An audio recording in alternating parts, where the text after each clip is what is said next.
Hatramizay nataoko zay tianao, nomeko zay nilainao.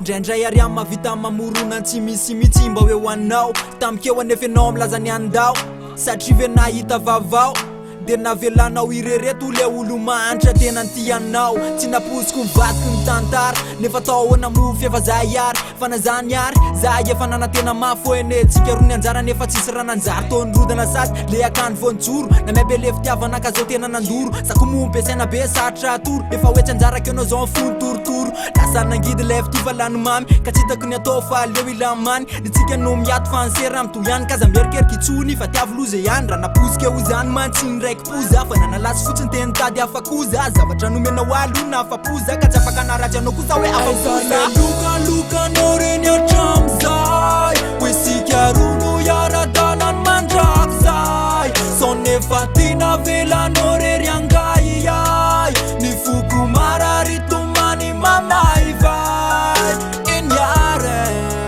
Enyare tsy manino nara zay no tinao. Enyare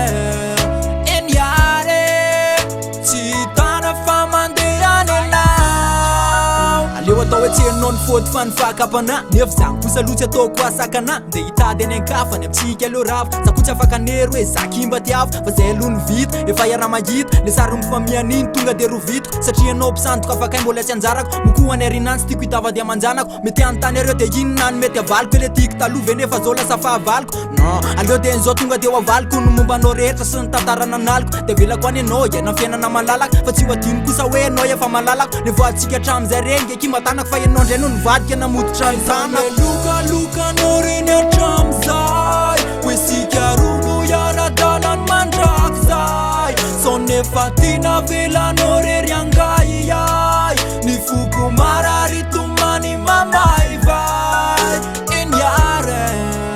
Enyare tsy manino nara zay no tinao. Enyare tsy tana fa mandehany anao. Aizany lokalokanao reny hatramizay hoe sika roa no iara-dalany mandraky zay. Sao nefa tina velanao rery angay ay ny foko marary